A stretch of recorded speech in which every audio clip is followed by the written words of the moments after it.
Greetings once again, Wanderers. Duuz-Diz-Din back again with Rurouni Kenshin, the 2023 remake. Now previously, we were introduced to Kenshin Himura, a legendary warrior during the Warring States era, who slayed many a man, but faded into obscurity. In present day, tale of the Batosai, the manslayer, going around slaying people at night has gone around. Using the style of the Kamiya Dojo, the young woman Kaoru, whose father invented the style before he died, seeks to stop the Batosai in his tracks from slandering her family's name. During her search, she comes across the real Batosai, not knowing who he is, and he ends up helping her out against the fate. As it turns out, someone she thought of as a friend was actually trying to take the dojo from her, using the slander to tank the credibility of her family. But Kenshin's having none of it and steps in and takes out the two devilish schemers. And so as thanks for saving her, Kaoru offers Kenshin a place to stay, thus making him a wanderer no more. But with such an incredible warrior having entered her life, who knows what kind of trouble he'll bring with him? Join me as we find out, won't you? Kamiya Shinryu. It's been 1 week now. The crossroad killing case has been resolved too. But none of my students have returned, of course. It's so irritating. We are in the era of enlightenment that we are. Once you leave, it's quite difficult to return, that it is. And speaking of irritating, your age, Kenshin. You look like that, but you're 28 years old? That's a lie. A con job. That's way too young to be previous imperialists too. Honestly, you'd be surprised how many people who are older always seem younger. Then would it be alright if I was over 30, would it? I don't want that either. You're so selfish that you are. Aw. She's just mad because she doesn't want to date an older man. Well, she does, but I mean, think of the scandal. Episode 2, Tokyo Samurai Yahiko Myojin. Yahiko! I really do just love the way these look. I love the dark outlines and just the vibrancy of the colors used for this series. Oh well, there's no use fretting. The students will come back in due time, that they will. But even to practice, there's nobody here. That's why I have to head out. Quaindish Dojo like this practice, because he won't even look my way. I know, I just can't get used to bamboo swords. Oh, wait up, Kenshin, this kid's a pickpocket. This is your wallet, isn't it? Let me go, you ugly hag. Oh, how rude. People around here call me the swordsmanship sweetheart. Yeah, right. Shut up, ugly hag. There, you said it again. Nothing I can do is pickpocket that. I can't. Don't get caught next time. I love that. It's just like, don't get caught next time. That's the lesson to take away from that. Unless we other way that we should. Wait, kids.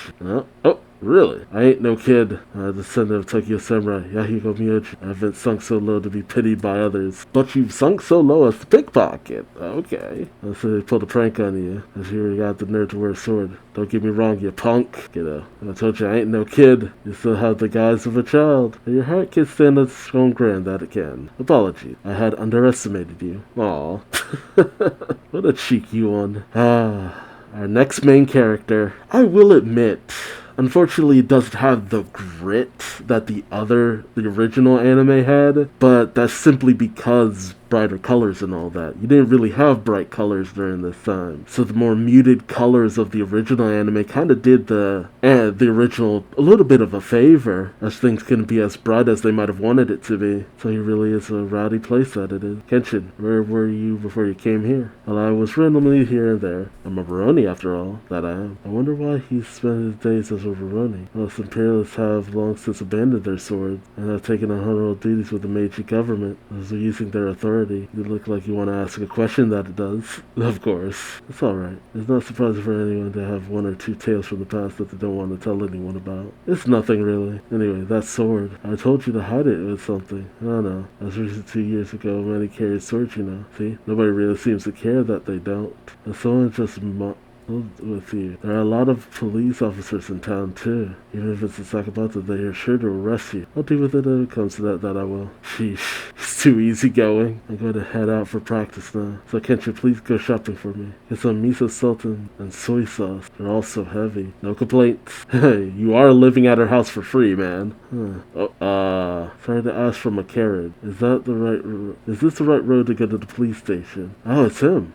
Oh, yeah. Head to the end of the street and turn right at the boulevard. Thank you. You heard her. Hurry over. I forget what role he plays, but that was like an amazing character. I've never seen anything like it. I haven't seen that face in town. Who was that? Really? Are you really here in this town? Himura Batosai. Hey, Yahiko. Your payment is due today. You have it ready, don't you? Not yet. Huh? Shut up. You can't complain if I get ready by this. Oh, Mr. Gashki. Don't you be mocking me, you stupid brat. Listen, when you bring me me no money, you're absolutely worthless. I'll drop by again in the evening. If you got no money then, this won't be the end of it. Got that? That's a terrible thing, especially to people like that. It's a bit rowdy over there. Hold on, did something happen? An arrest? The cop is chasing after someone for violation of the Sword Abolishment Act. Yeah, what a restless man. Just give up already. They're really tenacious that they are. Oh, that guy. I have no choice. I guess it will calmly be apprehended. Out of the way. The sword-bearing police can't get through. If you don't move, we'll cut you apart. Jeez, what a thing to say. If you don't move, we'll cut you apart. It's like, bruh. Oh, Lieutenant Uchiki. Good work. Our squad will take care of the rest. You guys can leave now. However, this man doesn't show any intention of drawing his sword, and we have already surrounded him, as you can see. You don't need a trouble with sword-bearing police. Ooh! A third-class officer dares to have an opinion against me? A Satsumi revolutionary warrior? When I say get lost, hurry up and get lost. How about you draw your sword, pansy? Since you're carrying a sword here in Tokyo, you must be confident in your skills. I don't have a sword that I draw anywhere and everywhere that I don't. In the first place, I don't carry a sword in order to brandish my strength that I don't. Ooh, just called you out. Kenshin, she's with you, right? Oh, Scout, stay away. Oh! With the next strike, I will slash her kimono apart and humiliate her. I'll say it again. How about you draw your sword? Are you really a police officer, you are? Yeah. With permission to carry a sword, I can legally slay men. I'm with the sword-bearing police. Don't push your luck just because you're a government official. Oppressive. Enough of that, you thugs. What nerve of you to insult me. Apply the crime of resisting a government official. Arrest every last one of them. Jeez. Authorized use of swords. Don't worry about those that resist. Slay them. Jeez. Against Miss Kara, or the townsfolk. Not an inch of that blade will touch them. If you want an opponent, I will take you on. You finally fell for the provocation, pansy. Jeez. That Sakamoto is quite a strange blade. But now I can kill in the name of self-defense. Ew. The swordsman needs to slay a man every so often to keep his senses sharp. Of course. Position of power? Leave it to someone to abuse it. I vaguely remember this guy. I see, so it was a fake. Yes, I was busy with the aftermath of the Seinen War, and I couldn't drop by like this until today. I remember these guys. I remember this conversation. If I had given it some thought, I should have been able to figure it out. Himura is a man that will never wield such an evil sword. Indeed, he has slain enough people to be called Hikidori Badosai. But not once did he slay a man for his own self-interest. It was all for the Meiji, the new era. A hero who saved the lives of many revolutionary warriors with his sword. Without him, the revolution would never have succeeded. I wanted to find and welcome him as a high-ranking officer of our Imperial Ground Troop. About that, actually. The perpetrators were dropped off in front of the station early in the morning. Nice. So you still have no idea who apprehended them. But upon inquiry, the guys mentioned that the real deal got us. What? I'm sure it's nonsense from untrustworthy bandit. You have a problem, Chief. You idiot. I have a guess here. Knock before entering, at least. I'm terribly sorry. However, the sword-bearing police. He should cause yet another scene, did he? Sword-bearing police? I never heard of them. Yes, it's a squad created through orders from the head office to deal with the current incident, but they are all ruffians, and their captain is from Satsuma, and, well, an imperialist. He's a bit too much for me to handle. Imperialists were generally categorized in 5 groups based upon where they were born. Satsuma, Tosa, Iza, and others such as Mito and Fukudoka. Amongst them, Satsuma and Chosu long served as 2 great factions of the Meiji government. As this time, Satsuma authority in the police and Chosu authority in the military were absolute. Oh, so naturally from very prominent military factions. I see someone from Satsuma that is a revolutionary warrior. Can't do anything about his impudence, so what did he do this time? Actually, he's been defeated just by 1 swordsman even. Wait, did we not get to see the fight? What? Impossible. Sword-bearing police are the lead of the station. Well, that's the truth. I don't believe it. Who in the world is this man? I don't know. He was a soft-looking fellow, short and thin with red hair. Oh, and his swordsmanship was lightning quick. Sounds familiar? That's right. If I recall correctly, he had a huge cross-shaped scar on his left cheek. It can't be. Oh, we really didn't get to see it? He's strong. Hey, you're going easy on you, so you're outnumbered. Don't get conceited. Here comes second to eat my... Oh, God, I'm not saying all that. Ooh, nice. Nice. Okay, one left. Ooh, sweating. One more, get him! What was that about sword-bearing police? Beat him up! Swear to the townsfolk that you won't be oppressed to them, that you will. And things end right here. Afterward, you can arrest me as you wish. Give me a break. I can't do something so pathetic. That stance, most powerful sword in the system, known for not needing a second strike. Stop it, Uchiki. That man is a foolish man. Indeed. Jigen Ryu is a powerful sword with no parallel. That's so. However, facing Hisamura Tsurugi is all but meaning. Ooh, Kenshin, are you hurt? Are you not? Oh, that was amazing, man. Hey, where are you from, Swordsman? Have a drink with us. Himura, I'm finally able to meet you. I've been looking for you for 10 years now. So you decided to grow a mustache, Mr. Yamagata. Huh? Yamagata? Can it be? The general of the Korean, the most powerful army of the revolution, and the current army general of the Meiji government, imperialist Aritomo Yamagata. Chief, clear the area. Yes, sir. Come on, shoo. Oh, you're being oppressive. Later, mister. I have a carriage waiting over there. Many revolutionary warriors are eagerly awaiting your return. Now, I'm sorry, but I have no intention on serving honorably as someone who slays other people. What are you saying? Even though you killed... That was a splendid piece to the Great Revolution. Indeed, some do show disdain and call you a manslayer. And those that do, I will personally force them to yield as a government official. Egotism of that nature is what lets guys like that do whatever they want. It wasn't for honorable duty as a government official or for power. We took our swords and fought to create and protect a world where people can live happily. If you forgot that, Mr. Yamagata, you're nothing more than simple upstart. Oof. Damn. I mean... That's the sad thing about a change in government. While it might have been done for the right reasons, sometimes you end up becoming the very people you fought against because you see things differently from a different position. Hard to see the forest for the trees, you know? But Himura, times have changed. You're in a new era, Meiji. The sword abolishment act is in effect and the samurai have perished. This is different from the Bakumetsu era, where swords spoke the loudest. Without the power of the government officials in this Meiji era, you can't do anything with just one sword. Even with just one sword. At least I can somehow protect those that catch my eye that I can. I have never changed, past or present, that I haven't. Outside of the Hikitori, turning into a Rurouni. Chief, I know. One look at the reaction from the townsfolk makes it obvious he was in the wrong, and his sword is even safer than those sword canes. I'll overlook this case.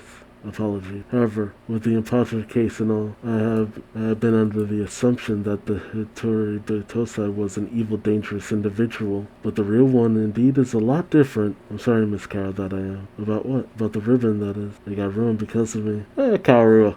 Kaoru looks great with her hair down or up. It's fine, as long as you work hard on your chores in return. For starters, you can go shopping. You haven't got yet, after all. And then you have to bring all the dried laundry back inside.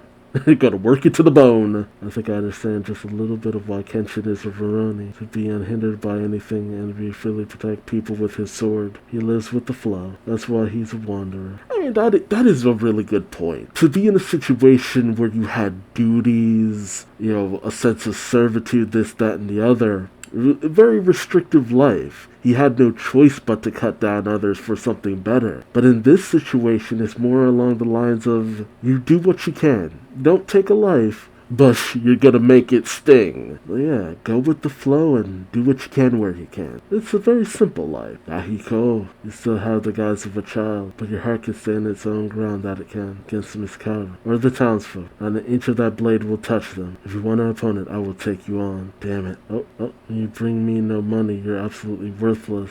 I'm home, that I am. Man, that is a lot to carry. That kiddo. I ain't no kid. I'm a descendant of Tokyo Samurai, Yahiko Myojin. I haven't sunk so low as to be pitied by others. If times hadn't changed, he would have been one fine samurai when he grew up. Returned the wallet, of course. Yahiko is a good boy deep down. Damn it, Yahiko. It's evening now. Come on, cough up this month's payment. I don't have it, huh? I'm done being a pickpocket. I gotta cut all ties with the Yakuza folk, too.